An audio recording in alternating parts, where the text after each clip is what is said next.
Hey Billy, say hello. Say hello to everyone, Billy.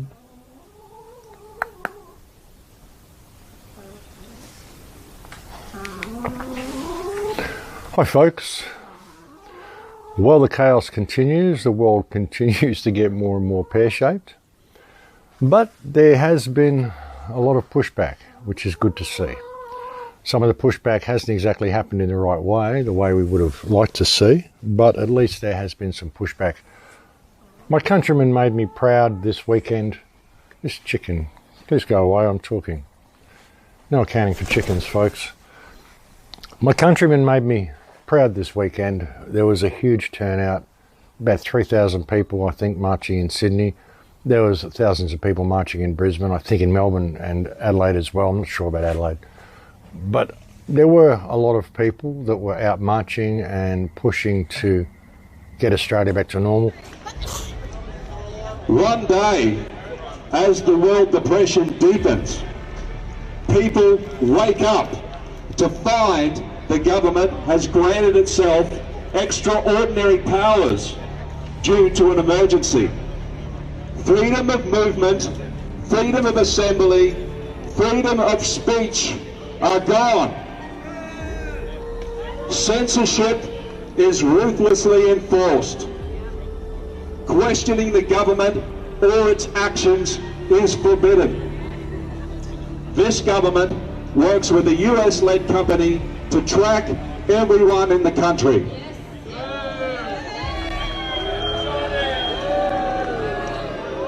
This was Germany in 1933. And you don't have to look hard to see the same thing happening today. History does not repeat, but it does rhyme. And if we don't learn from history, we're doomed to relearn it the hard way. Facilitators in a respectful manner. Do not consent to anything you do not want, because pro-choice keeps our democracy. Thank you.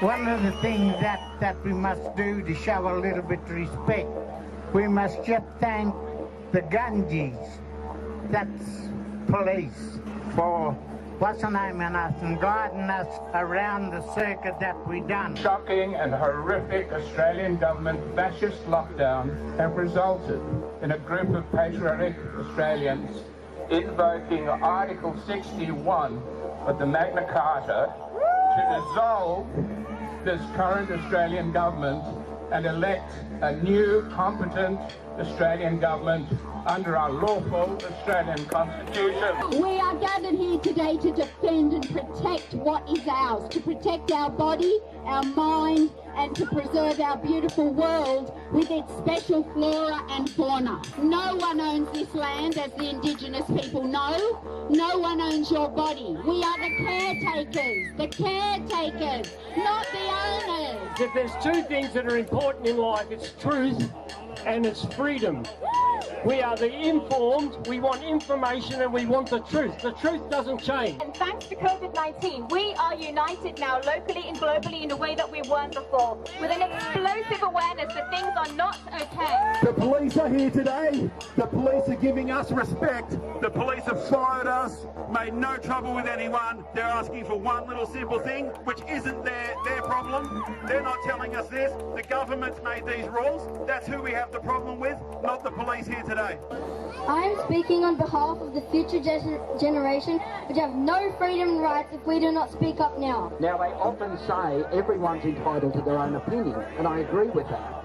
But people aren't entitled to their own facts. We have the power! We have the power! We have the power! Sorry, we have the power! Freedom of speech! There's also been a petition started, Make Australia Healthy Again, I think it is. And it isn't saying that we need any type of remedy for COVID, it's saying we need a remedy for government, and the government must cease and desist all this activity. Personally, I would like to see a people's mandate being put in place and not a petition. I don't think petitions do much. Petitions tell governments how we feel. but they don't hold any real legal weight. What we need is a people's mandate. You know, the people that have put this site together, I think it's a good idea, but you should change the petition to a mandate. We, the people of Australia, hereby mandate that you, our elected officials, thereby carry out the following actions. And if you fail to do so, you have 30 days to comply. If you fail to do so, you've abdicated your right to govern. It's as simple as that. That's what the people need to do. Form a people's mandate and put it out right now saying we need the government to cease and desist all this activity immediately, or they will have abdicated their right to govern. I mean, the Australian government has pretty much abdicated its right to govern anyway, because it's an invalid corporate entity. And they don't like to ask questions about this, folks. You know, it's interesting. There was a guy, even on TV recently, who asked the question about that, and they didn't want to answer the question. They figured it was more of a comment than a question. The front row there, quickly go to you. Hopefully a brief question or comment. Yeah, I just have one question. Why are we operating as a company when under our federation we're a constitution? We're a federation under our constitution, so why are we operating as a corporation when under our constitution we're a federation? All right, I think I'm going to take that as a comment, and I'm going to move to our next question, which is... So yeah, interesting. I don't know how that really works, folks, that suddenly that question turned into a comment, but that's just the way they like to do things, I guess, when you ask the right questions. They don't like to answer them. But they are easing the lockdown a lot here in Australia at the moment. They're letting people gather up to 100 or whatever, up to 10 in some places, up to 100 in others. I'm not sure. I think they might be opening the state borders again soon. I'm not sure whether they're doing it here between Queensland and New South Wales, but I know they are doing it between New South Wales, Victoria and South Australia. I think they might have done it already. I think it might have been yesterday that they did that. Either that or possibly at midnight tonight. But they're still leaving the social distancing in place because they want the social distancing in place. That's what it's all about. And there's still a lot of shops that are refusing to accept cash because they're scared of the terrible COVID when it's all complete rubbish. And even if it wasn't rubbish, there's been statements issued by the Australian Mint that cash cannot transmit the virus.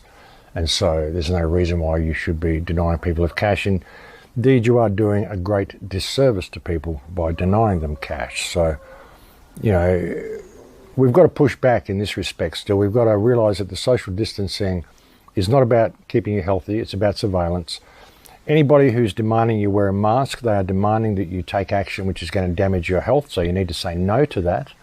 If they say you need to wear a mask to enter their establishment, ask them or tell them that, according to doctors, these masks damage my health. And if you're claiming that I must wear this mask in order to protect my health or the health of others, I require you to provide proof of claim. If you can't, then go get your manager and ask him to provide me with proof of claim, because I can provide the testimony of thousands of doctors who say these things are bad for your health. They increase the viral load on your body. And besides, how are you, a shop manager, able to hand out medical advice when you're not a doctor? And if you're making this demand of me because it has been legislated that you must make this demand of me, then I'd like the name of the psychotic parasite masquerading as a politician who enacted this legislation, because I'd like to press charges against him for abuse of office and reckless endangerment of the public health, and also by making recommendations and putting in legislation that is, you know, he's not a doctor, he can't make these types of claims. You know, so, you know, you can't legislate the causation of harm, and any politician that is legislating the causation of harm needs to be removed from office and held accountable immediately for reckless endangerment of the public health. That goes for our state premiers here if they're legislating this type of thing. It goes for the demented moron we have as a prime minister in this country, and it certainly goes for the bucket of turd masquerading as the chief medical officer who is pushing this whole bullshit scenario to begin with. It goes for all those people. All these people are in abuse of office, folks. We need to express a loss of confidence in this government. They need to cease and desist. We need to put out a people's mandate to make them do so, or let them know that if they don't, they have abdicated their right to govern. As I said, I would suggest they have already abdicated their right to govern anyway, folks, simply because they're an invalid corporate entity, as was clearly shown by that question that guy tried to ask. But, you know, it's not going away, folks. As I pointed out in my last video, they've got all this technology that's been put there and it's been ready to roll out for years. All that stuff that I put on my last video, which was called Future Tech for a COVID-Safe World.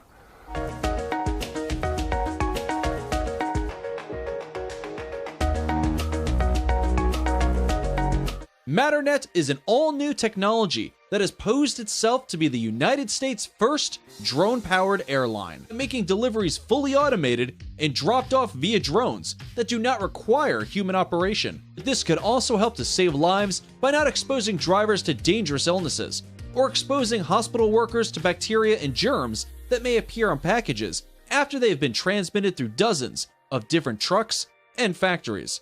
ClickBot is supposed to be your family's newest friend, in addition to the household. The robot is able to think, respond, and react in a very natural way that can mimic that of your common household pets or other humans. He can listen to you and make educated decisions on how to proceed. ClickBot gives your child and family the skills they need to succeed in everyday life. The USC Smart Camera Door Lock is an all-new technology that controls various locks within your home or business by scanning your face and unlocking the door accordingly. AO Air is a device that we could all use right now, given the frequency and severity of severe illness outbreaks across the world. A Bluetooth module helps to monitor your air quality to ensure that you are informed about the air you are breathing. You look at this, folks, you really think this has been developed since this terrible pandemic started at the beginning of the year? No, folks, this is stuff that they've had in the making for years and years. They just needed this excuse to roll it out. You see, COVID, they don't even need a virus. They don't even need a real pandemic. They just need the perception of a pandemic. The virus doesn't mean anything. It isn't about the virus. It's about the response to the virus. The virus was simply a trigger that they needed to roll out their whole New World Order system that they're rolling out. And it should be pretty obvious to everybody now, folks, what they're doing. But they want to take it all into AI. And by the way, that last video that I uploaded, that's been totally repressed in views. I guess they don't want people seeing that. It's even now, it's been up there for like 2 days. It's had like 30,000 views or something, 35,000 views, 32,000 views or something. When I went to bed, the night that I uploaded it, it kind of stalled. I went to bed, it was sitting there, it had been uploaded about 16 or 17 hours, and it had 28,400 views around there. And then I went to bed and I got up in the morning and it still had 28,400 views. So it was the same number, 28,470, I think it was, somewhere around there. But it was like that when I went to bed, and it was the same 6 or 7 hours when I got up. It was sitting on exactly the same view count.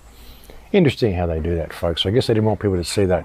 But there's a lot of tech in there, and in the spirit of that, I've noticed an article that someone sent me from New Zealand. New Zealand is rolling out their first AI cop. When you go to a police station, you can now talk to a nice, friendly female cop on the screen who looks suspiciously transgendery, you know, doesn't look like your normal female. Part of making New Zealand the safest country means ensuring police services are accessible and available anywhere, anytime. In 2019, we launched the 105 non-emergency number with online reporting at 105.police.govt.nz. More recently, the NZ Police app made accessing police news and services even easier. But this new approach to our non-emergency services is just the beginning. 3 police stations in the Wellington district are trialling touchscreen self-service units called Police Connect. The new service, powered by 105, provides another way for members of the public to find information, report an incident, or speak with someone from police, even if a station is busy or closed. We're also exploring whether or not a digital person could provide policing services and advice with our electronic lifelike assistant, or Ella. I'm Ella. It's lovely to see you. Ella's capabilities are basic at this stage, as she's a proof of concept. But if the animated AI technology makes sense in a policing context, she could have a bigger role to play as we continue to modernise our services. Ella and Police Connect are both prototypes and are a while away from being rolled out nationwide. But the opportunities these and other digital technologies present to create new, and improved ways to access and receive policing services is vast and truly exciting. Definitely not a sexy looking cop, definitely not long hair. You know, they've got this whole merging of the genders that they want to continue. So you can go and talk to an AI cop now at a New Zealand police station, folks. Going to help you navigate your way through the building. Something else there has been introduced. It's been actually rolled out for quite a while under the guise of smart lighting. It's what's it called? It's called Hollywell. It's a company called Hollywell, and it's called Bluetooth ceiling mesh. You know, all the downlights, all the little LED lights that you've got in your in business areas, in commercial buildings, this is all linked together as a smart system. And it's been like that for a while under the guise of, you know, having an easy, you know, manual control for your light, or an auto control with a, you know, a central point for all your lighting, you know, a smart lighting system, which makes sense in some ways if you're running a lighting system. But what they've done now is they're making these lights integrate with an app on your phone. And I've spoken to you before, I think, about Li-Fi, which is a new form of wireless internet that they use through LED lighting. LED lighting can actually be used to transmit a Wi-Fi signal, folks. When you think about 5G and all the stuff they're rolling out and you think it's been done for fast bandwidth, well, they don't need it. They can do it through LED lighting. You know, LED lighting, Wi-Fi, actually can work as wireless internet. And that's also caused me to ask the question, you know, being as how we're electromagnetic beings and all this sort of stuff, you know, what sort of an interface is actually happening through our LED monitors and our LED phones and all the stuff that people have, which are all LED screens now. When you consider this isn't just a form of lighting, it's also a form of wireless internet, wireless communication. What are they really doing with that? How are they influencing people with that? You know, I've found my computer's been able to read my thoughts. I can think that I need something really random, like I need to buy more turmeric. Not say it out loud, just think it. And then within a couple of minutes, I'll get an ad from Amazon trying to sell me turmeric. You know, in my email, I'll get an email trying to sell me turmeric. Bizarre stuff. So it's like they're reading our thoughts. So when you look at where they're going with these smart meshes, this Bluetooth mesh, it means that even if you don't have a phone, even if you're not connected, when you walk into one of these commercial areas, you're surrounded in Bluetooth Wi-Fi. Even the lighting in the roof is Bluetooth Wi-Fi. It's crazy, folks. So if you've got any type of device on you, well, yeah, they can interface it. They can check up what everybody's doing at every moment of every day, folks. But yeah, what's going on? Getting back to the situation on the ground. I mean, like I said, I was proud to see the Australian people standing up and doing what they were doing on the weekend. I was really proud to see so many people out marching. We're seeing similar things in the United States, and I've actually just had another conversation with Harry Vox and a lady called Helen. It starts with a B, I forget. I've only just met her. I'm sorry, Helen, I've forgotten your last name for the moment. And they were out in New York walking around the marches in New York and having a look at what's going on. They're going to send me some footage of that, and I'm going to upload that probably tomorrow, just that conversation. It was a pretty off-the-cuff conversation, folks, so there's a lot of it's just a conversation. It wasn't like a show or anything. But there was some interesting stuff that was said in there, so I'm going to upload it, and Harry wanted me to anyway, so I will. But I'll wait for them to send me the footage.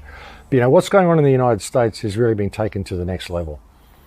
I just got the word now that there are riots, that Lansing, Michigan is under riot as I am recording this, and shots have been fired.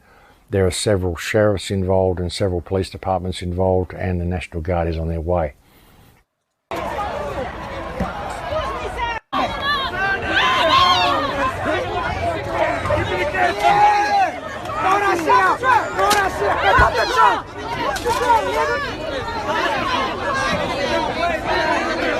Hey, cuz, get out! Hey, cuz, get out! Get out! Get out! Hey, get out!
I've also just recently received word from a friend that Detroit or Chicago is actually under curfew now as well. They have a 9 p.m. curfew, I think, in Chicago. So it's branching out everywhere, folks. America is in a very, very serious state at the moment.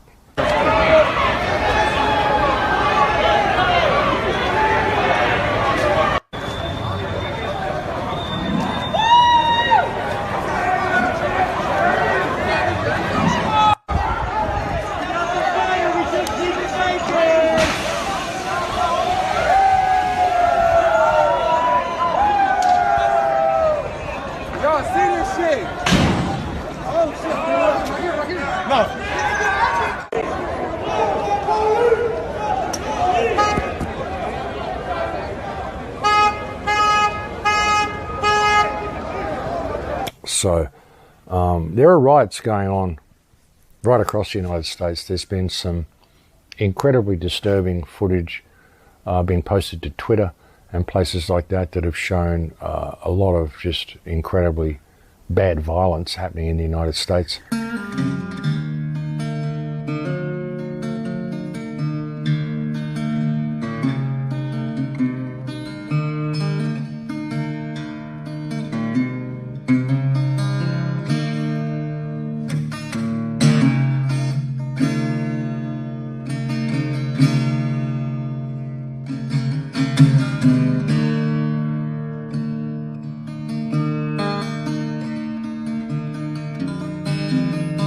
And this is happening right across the country. And, you know, again, you'll find that most of the destruction and fires and, you know, violence that breaks out is started by the police because they want to escalate the country into violence. And you can see how they've set this whole thing up to, you know, to be able to run the way they want it to. You know, order out of chaos, folks. Order ab chaos. That's the motto. It's always been the motto, order ab chaos. But they first have to create the chaos, and that's what they've done through. And, you know, they knew it was going to happen anyway, so they've used the publicised murder of George Floyd to turn it into a racial thing. Yeah, this way, you know, like America was a tinderbox.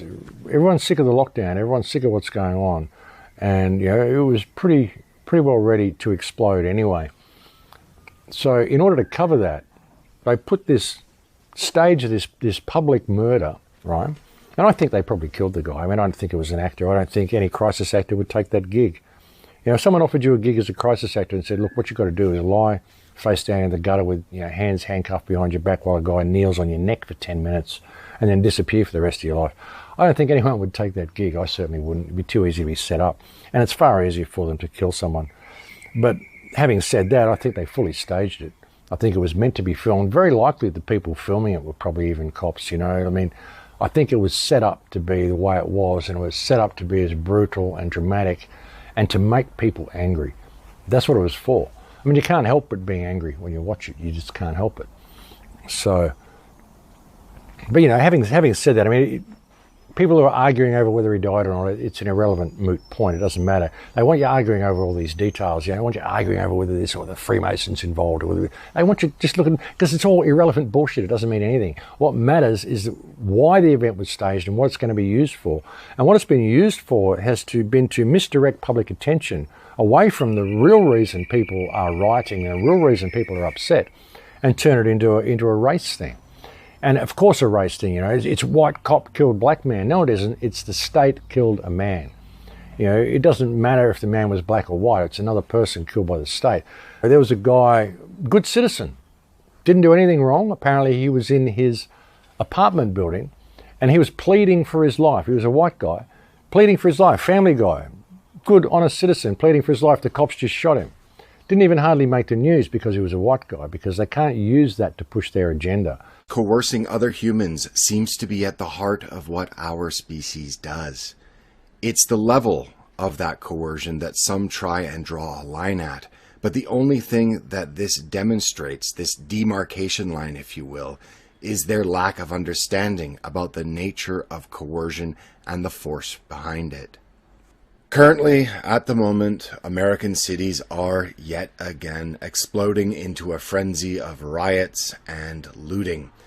This is being fed by the media narrative that always accentuates interracial police brutality in order to drive ratings.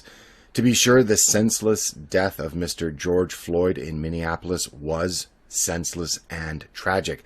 But as this is an unfolding story, we do need to reserve judgment so far.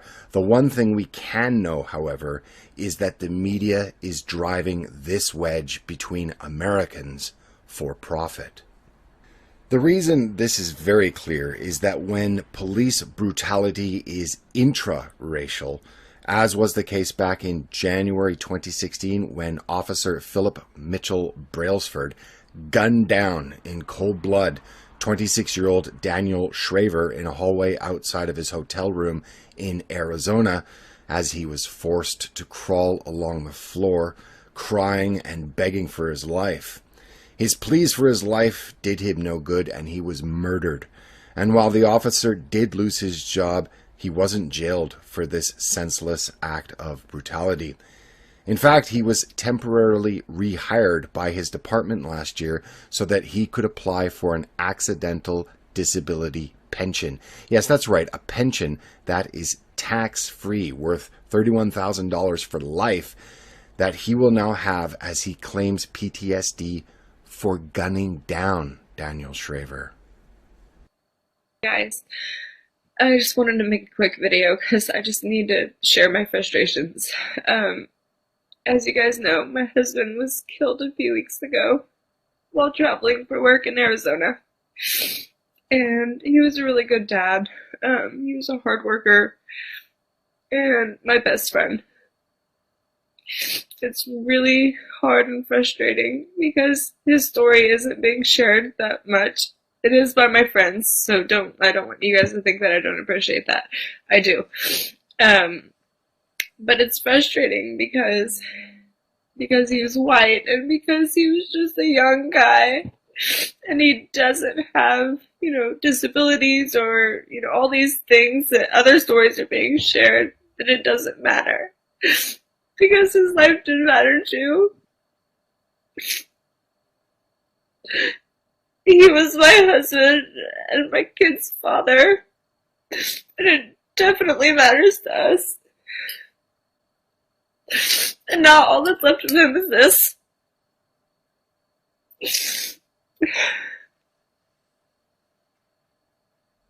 Put simply, police brutality is wrong, no matter who it targets. What's happening at the moment is the state against the people, and what the best thing they can do at the moment is to divide the people who are against the state. So it becomes black against white. The fear of the black man, of the black woman, of the black child is what getting them killed. It is not an accident. It is not a mistake. Erase the fear. We have tried to stand silently. We have tried to kneel. We have tried to march, protest. The only thing that will solve the issue is erasing the fear of the black race.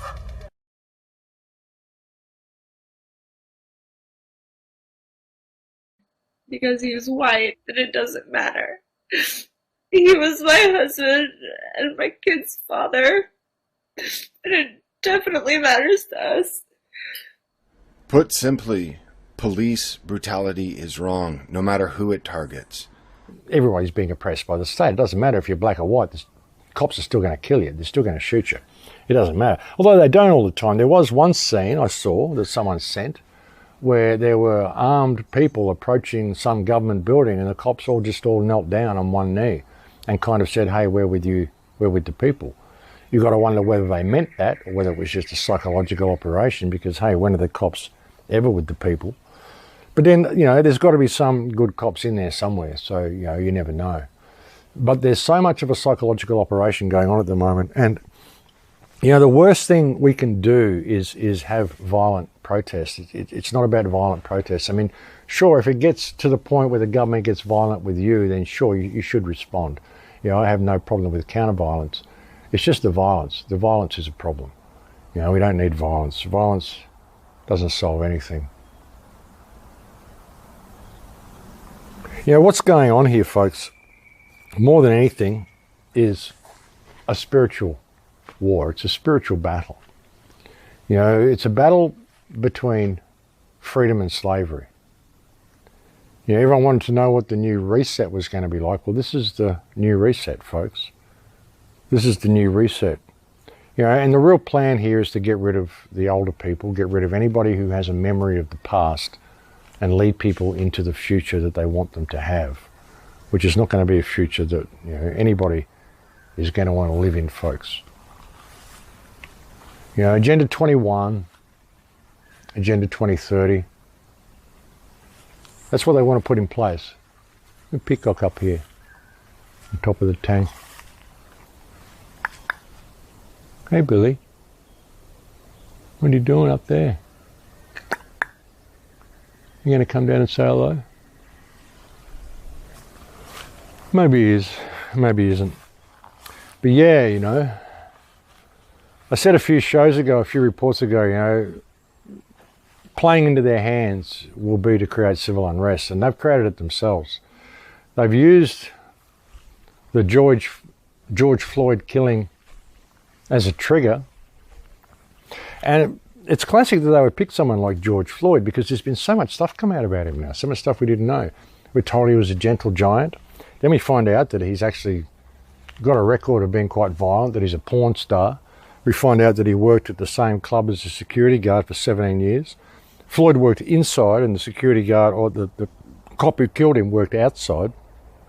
I think as a policeman as well. I think he was just there, often stationed there doing security, but he employed as a cop or something. I don't know whether he's a cop or a security guard. It's hard to find out. So much misinformation. But we're finding out all sorts of stuff. This guy wasn't any angel. It's interesting, you know. So they've created I think they purposefully picked a guy who's got so much dirt on him and so much stuff. They keep the conspiracy theorists going for ages, keep people arguing over the details. That's what they want. They want you focused on all this stuff and looking at all the details of the case to find out where all the symbolism is and all this stuff, because then you're not looking at the bigger picture. You're still just wasting time arguing over details and not looking at what this is really about, which is the battle for your freedom. You know, we are at one of the most historic points in history. You know, even if this is just another reset, the way they've had these resets, this is a reset into technocracy. And this is taking the human race into a place that they will find it very, very difficult to ever get out of if we allow this to happen. It's a really important time, folks. So the worst thing you can be doing right now is arguing over the details and missing the bigger picture of what this is actually all about.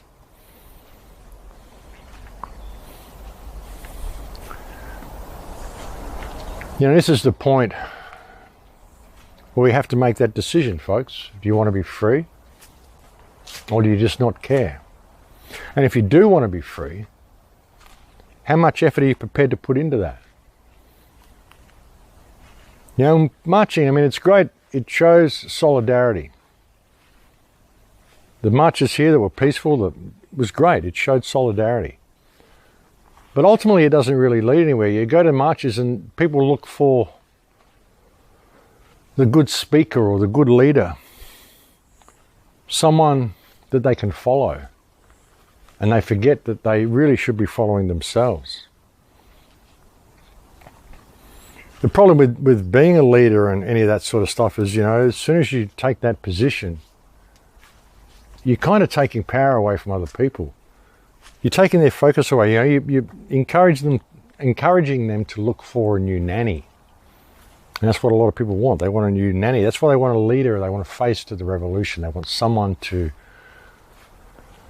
motivate them into action. I don't know, perhaps they need a spearhead point or something, but, you know, I think we could all be our own spearhead point. But through it all, folks, you know, we have a chance to see how much we don't need government at all through this.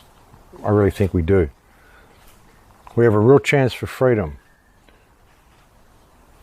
There's a huge pushback here in Australia from a lot of sources. A lot of people have had enough. You know, looking at what they're going to be doing to the children has been hugely motivational for people. because, you know, what they're doing is stealing their childhood from them. And a lot of people are realising that what this is, folks, is terrorism. This is terrorism.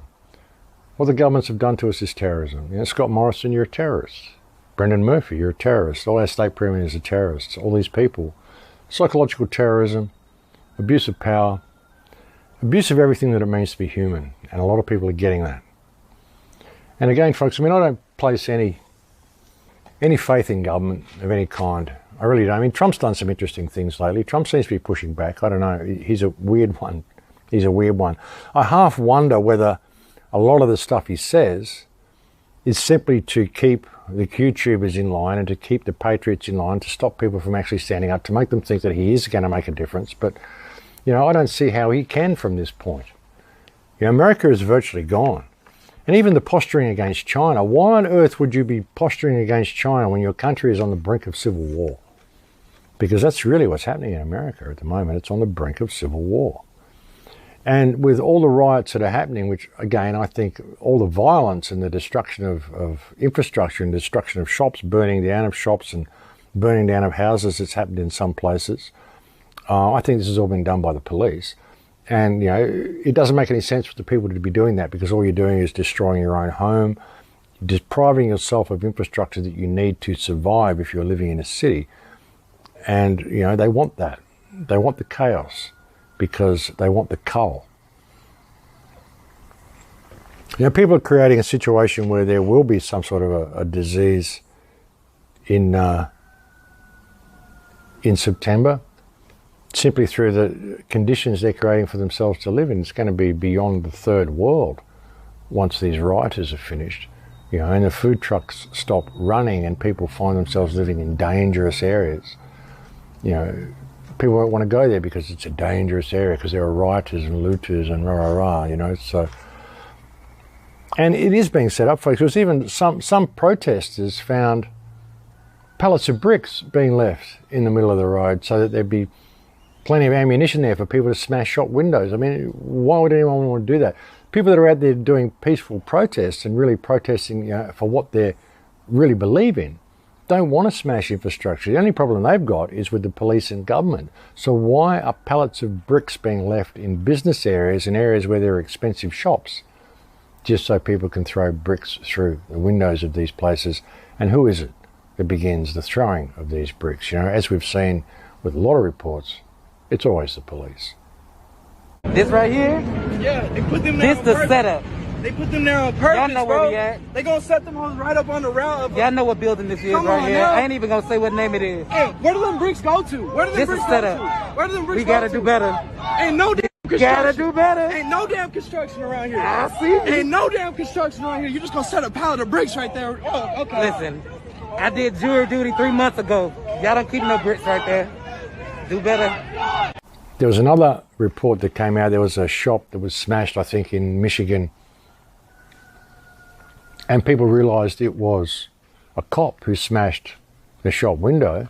And there was a guy in a pink shirt carrying a pizza box who identified him and chased him. And everyone said what a hero this guy was. But it turns out it looks like those people were actually working together. It looks like they were both cops. You remember, and I'll just show you that again here. I was showing this video and I kind of praised this dude for calling out the cop, the guy with the pizza box here.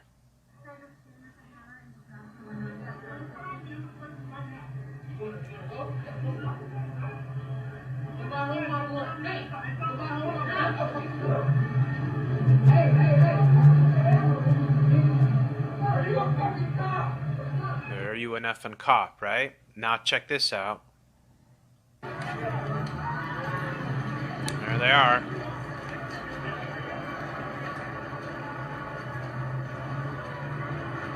You wear a pink shirt, you're gonna stand out in a crowd. And there's Mr. Umbrella, and there's Mr. Pink Shirt with the pizza box.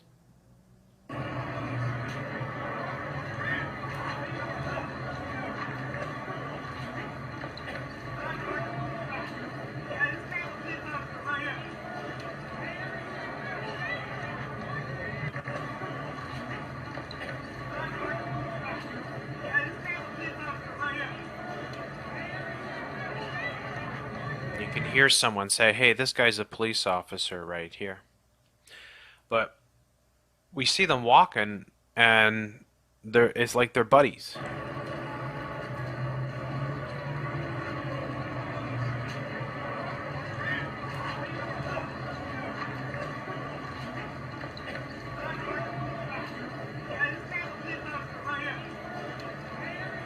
You know, so they needed to create the scene. You see how it works, folks? They play both sides.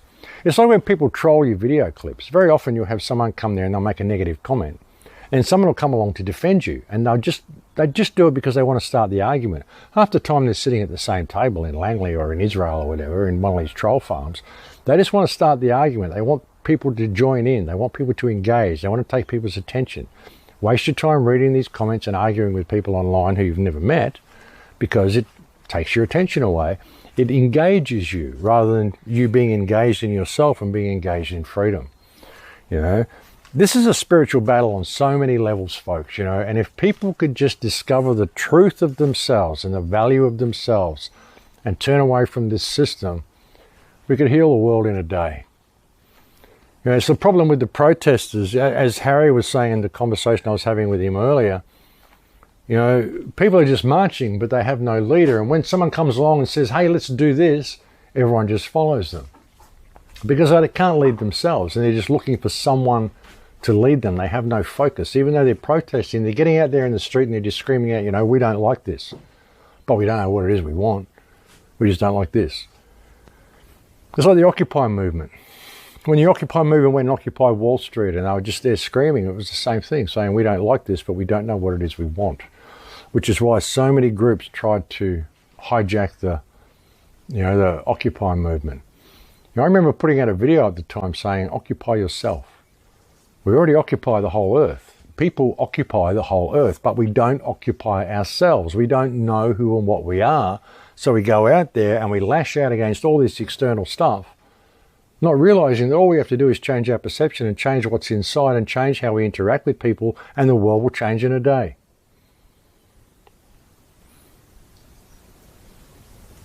You know, hopefully if people can just look a little deeper through this time, they'll realize what an opportunity it is to do this. The fact that they're not working at these ridiculous jobs that they used to go to, maybe they'll realize now how much they really don't need those jobs. You know, some people, you know, it means a lot to them. But it isn't really the job, I think, that means a lot to people. It's the social interaction. You know, I've found with jobs that I've had, like when I worked at Movie World building film sets and stuff for a few years, you know, it was the social interaction. You know, workplaces are more like a little community where you're talking to people, you're chatting to people, and you've got this social interaction. They're taking that away from people. That's what's killing them. That's what's making them sick. You know, people are dropping off like flies in nursing homes. You know why? It isn't because they're sick, and it isn't because they've got COVID-19. It's because they're being denied access to their relatives, to their young ones, to their children. And they're just sitting there, they've got no reason to live anymore, so they're just withering away and dying, being told to stay inside, you can't see your loved ones. Social isolation. You know, and now they're bringing in all this stuff in the workplace, like I showed you on that Future Tech show that I did, Future Tech for a COVID-safe world. Right at the very start, I showed you the new social distancing measures that they're bringing in the workplace. So there will be no camaraderie. There'll be no social interaction in the workplace. Everyone will be totally isolated. Now, remember when they asked Justin Trudeau, when will we be able to go and hug people again? Remember what his reaction was? The issue of the vaccine, which you've said in the past could take a year to 18 months, will we have to wait for a vaccine to hug our family and friends who are outside of our bubble? He just didn't know what to say, because he has no answer as to when you will be allowed to hug your loved ones again.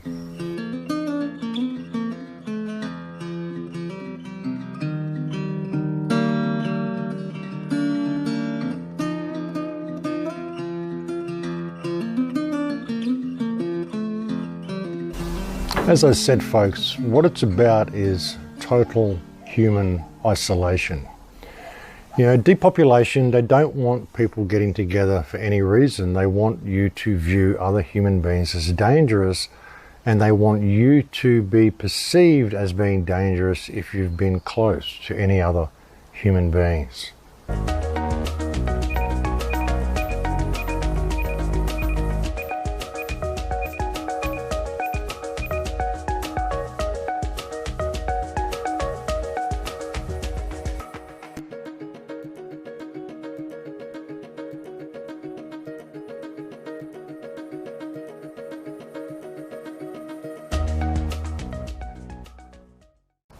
This is what it's all about, folks. And when the second wave comes, which I would expect in September, I fully expect it to probably break out in Australia. I wouldn't be surprised, because we opened our borders early, because we showed the world how we beat the virus. And it will show to the world, no, they didn't beat the virus. You watch, folks, they'll do something. But they've only released the lockdown a little bit. They've just eased the lockdown. As I said, they're keeping the social distancing in place, because the social distancing is what they want. You know, it's all about human isolation. That's why they're training the kids to be isolated at school. That's why they're bringing in all that social distancing in school, because they want this programmed into the children, because that's the world they want from now on. Lots of new rules, lots of new changes, but we'll get used to it. I know you will, because you're so smart, and I can't wait to see you. See you next week.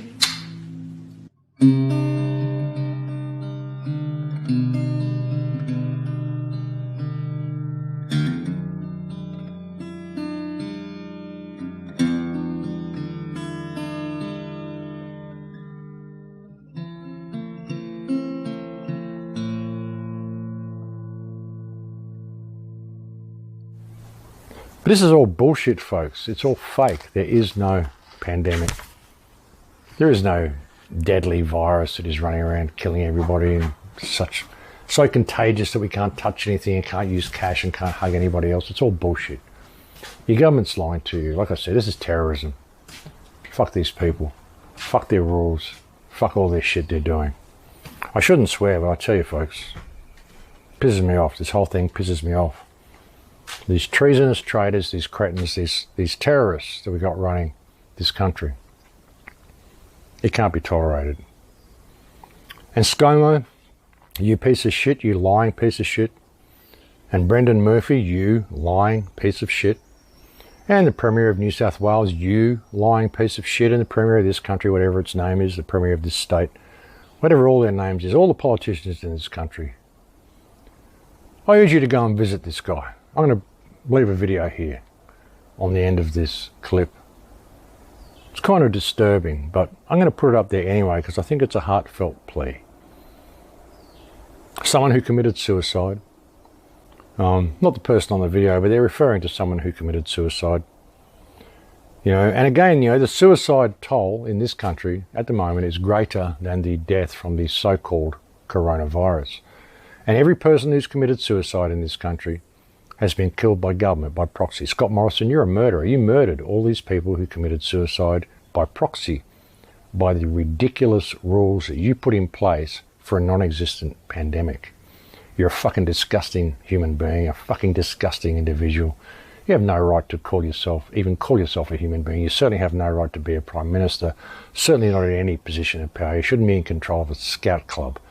I wouldn't put you in control of a scone table at a frickin' school fair, mate. You shouldn't be doing anything. You shouldn't be involved in any position where you can affect anybody else's lives. You are a fucking disgrace. And I'll leave you with this video, folks. This is from a fellow Australian who lost a close friend of his recently due to the actions of this despicable bunch of parasites and fools masquerading as the Australian federal and state governments and the hideous mind-fucked little parasite lapdogs that they call the mainstream media in this country. Yeah. I'll bring you another report soon, folks. Until then, take very good care of yourself. Make sure you stay secure in your places, whatever you are, and don't believe anything these pieces of shit tell you. But I'll speak to you again soon, folks. And sorry about that little outburst, but I just couldn't help saying it. When I watch this video, my heart really goes out to this gentleman, and it just makes me want to, get the whole federal parliament right in front of me here and just bitch slap a lot of them. It really does. Maybe it'd cause them to wake up to themselves, but perhaps not, because I think they're just all brain-fucked parasites anyway who don't give a shit about anything but themselves and the masters that they serve, those who they are puppets of. And that's the thing, folks. As much as we want to blame our politicians, it's important to remember that they're all puppets.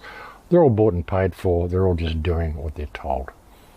But anyway, folks, take care until next time. And I'll bring you that conversation that I had with Harry Vox about what's going on in the streets of New York, probably within the next 24 hours. And I'll talk to you again soon, bring you another report soon. Please take very good care until then.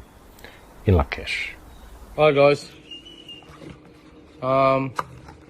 Last night, around 10 o'clock, 10 p.m, I get a message from Facebook saying I've been barred from Facebook for 30 days.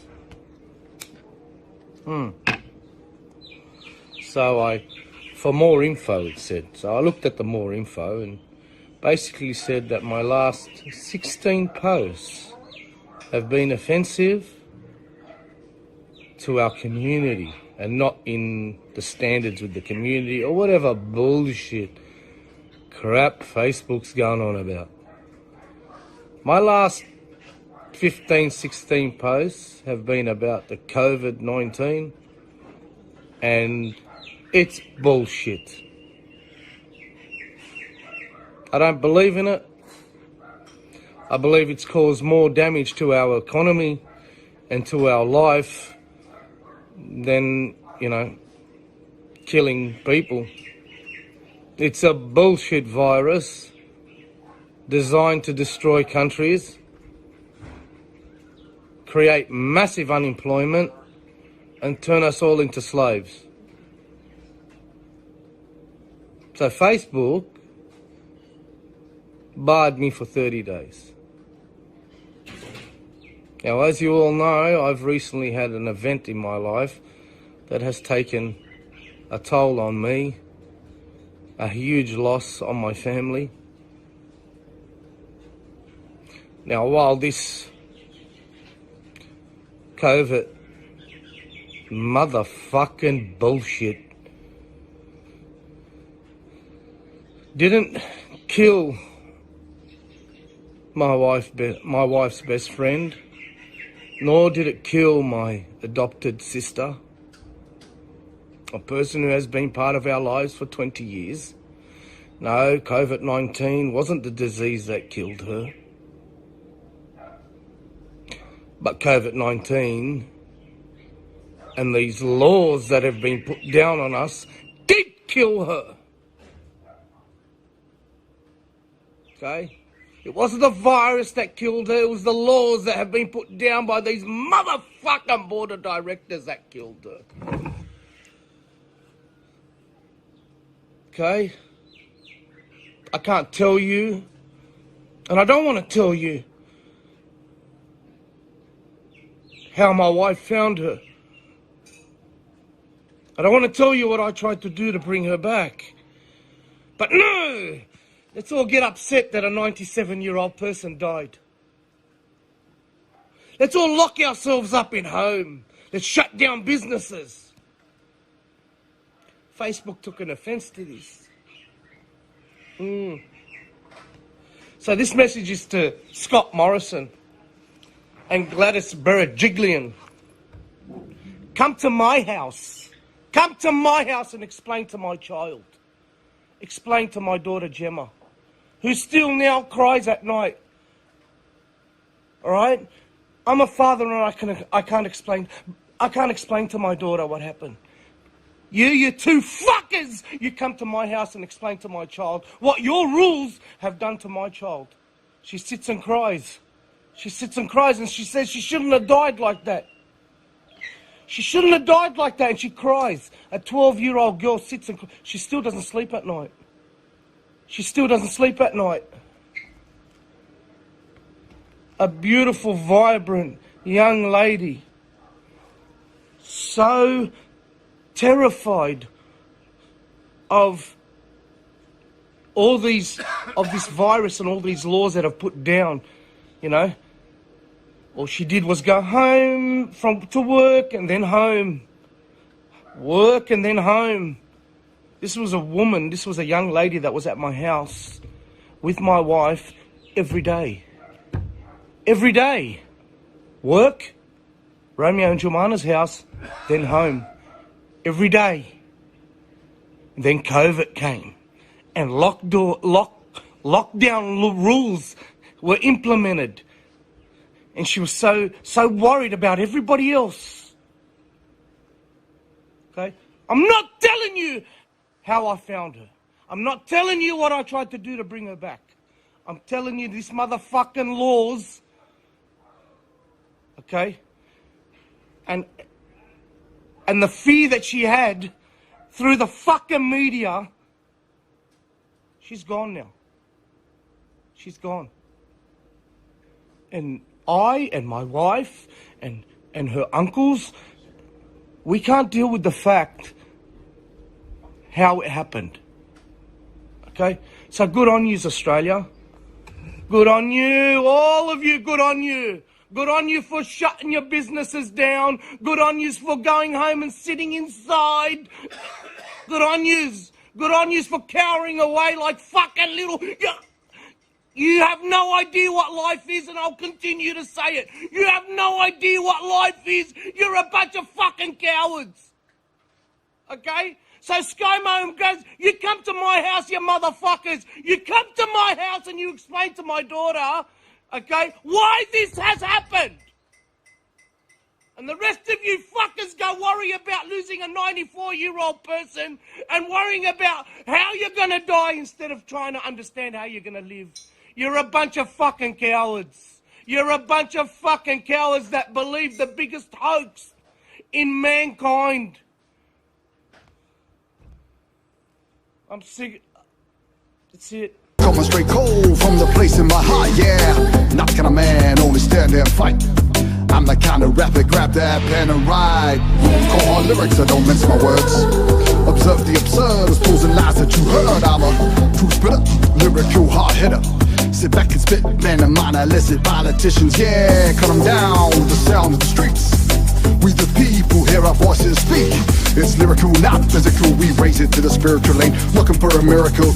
Tell me, do you hear the call? As the call for change, time to call to arms. Proud pacifist, I only pack bars, yeah. Come on now, people, can you hear my pain?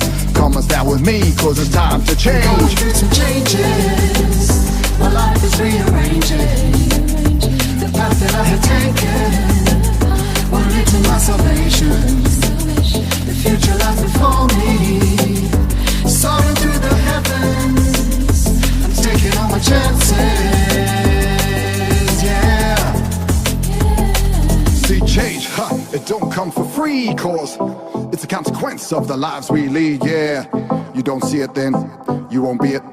Gotta make a change, take your mind and free it. Gotta see through all of the lies we're fed around. Lives will end and we'll soon be dead, cause we're indoctrinated to be a slave nation, shackled to our jobs and our TV station. See, emancipation's gonna be hard to taste, cause these are things we've been bred to embrace. It's the war on terror, war on life. Mainstream media, how they fuck with your minds, but they don't say what it means to be. Looking in the mirror, recognize I'm real. See all the things I feel, send me on my way. If I'm gonna be real, now my time to change. Going through some changes, my life is rearranging. The path that I have taken will lead to my salvation. The future lies before me, soaring through the heavens, taking all my chances, yeah. Last step gonna be the hardest, cause I'm making a change to be where my heart is. Time has come for me to rise above all the pain and the anger, fill my heart with love. Find a better place that I can breathe, place to find myself so I can set this world free. Yo, see it all before me and extend my reach. Reach the hate with the love I teach. So take my hand now, reach. Listen damn close to the truth that I preach, yeah. Change is coming, I can feel it. With the